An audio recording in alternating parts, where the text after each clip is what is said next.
You get dressed every morning without thinking about it. You pick a shirt. You pick pants. Maybe you check the weather first. It feels automatic, almost meaningless. But the real answer for why you do this at all is far stranger than modesty or fashion. It has almost nothing to do with covering your body. It has everything to do with survival and with something living on your skin right now that you cannot see.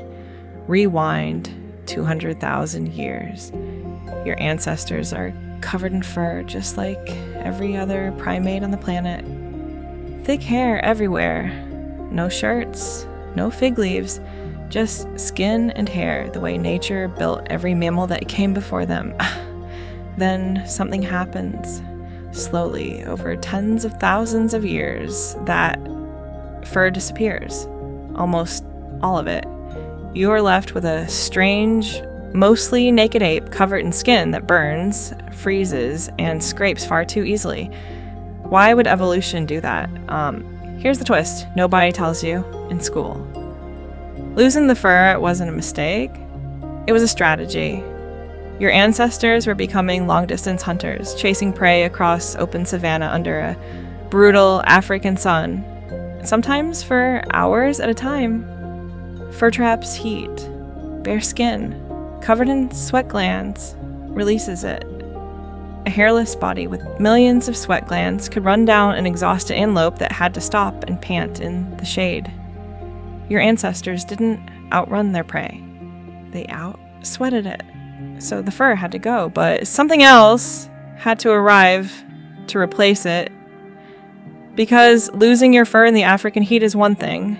Surviving cold nights, freezing highlands, and eventually Ice Age Europe and bare skin is a death sentence.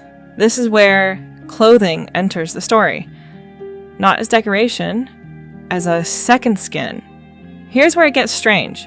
For a long time, scientists had no fossil record for clothing. Fabric rots, leather disintegrates. There's no ancient closet buried in the dirt for archaeologists to dig up. So, how do you figure out when humans started wearing clothes if the clothes themselves are long gone? You look at lice. This sounds absurd until you hear the logic. Human head lice and human body lice are almost the same species, but body lice can only survive in clothing.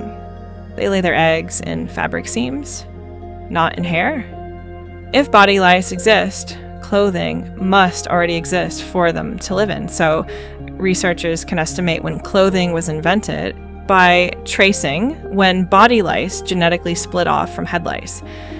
A geneticist named Mark Stone King led research on exactly this question, sequencing the DNA of human lice to estimate a timeline. His findings pointed to clothing emerging somewhere around 170,000 years ago, give or take tens of thousands of years, long before agriculture, long before cities, long before anything you call civilization. Clothing is older than almost everything else humans are known for. Think about what that means. Before humans built the first permanent shelter, before anyone planted the first crop, someone was already wrapping animal hide around their body and stepping into freezing air that would have killed their fur-covered ancestors instantly. This wasn't a luxury. This was the technology that let your species leave Africa at all. Without clothing, humans stay confined to warm climates forever, the same way most other primates do today. With clothing, humans become the only species on Earth capable of living everywhere. Frozen tundra, scorching desert, mountain passes above the snow line. Clothing turned a hairless, heat-adapted ape into a creature that could survive literally anywhere on the planet. But here's the part that should really unsettle you. Clothing didn't just protect bodies. It appears to have reshaped human minds. Anthropologist Ian Gilligan has spent years studying the connection between clothing and cognitive development. arguing that the invention of clothing required a level of abstract planning that very few other behaviors demanded at the time. You don't stumble into wearing a hide. You have to imagine a future cold night while standing in a warm afternoon. You have to plan for a threat that isn't happening yet. That is a serious mental leap. Planning for future weather requires imagining a version of the world that doesn't exist yet and preparing for it anyway. Some researchers argue this kind of forward modeling helped drive the growth of complex human cognition itself. Clothing may not have simply followed intelligence, it may have helped build it. And once clothing existed, it never stayed simple. Within a relatively short evolutionary window, humans went from wrapping raw hide around their shoulders to sewing tailored garments with bone needles.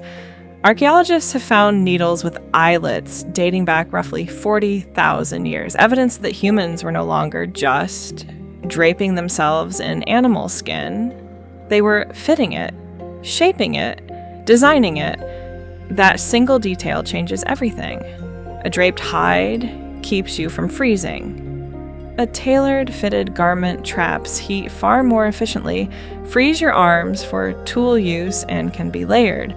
It's the difference between surviving winter and thriving in it.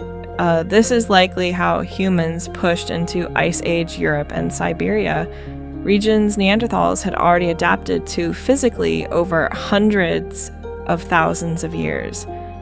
Neanderthals evolved thicker bodies and other cold weather traits built directly into their biology. Modern humans arrived with none of those biological adaptations. Instead, they brought fitted clothing, and it may have been enough to compete in the same brutal climate.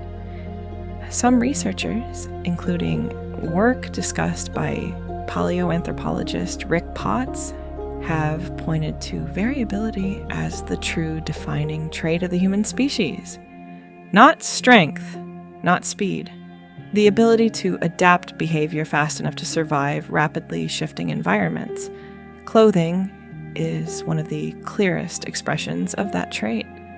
A biological problem, cold solved not through evolution of the body, but through invention of the mind. Now bring this back to your closet.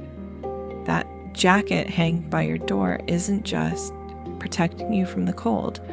It's the direct descendant of a survival technology invented so long ago that it predates spoken language as we understand it today.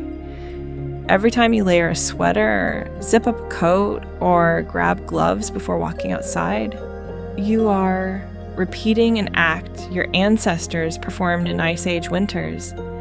An act that let a hairless ape conquer an entire planet. You don't think about any of this while getting dressed.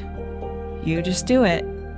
The same way your ancestors eventually just did it, without needing to reinvent the logic every single morning.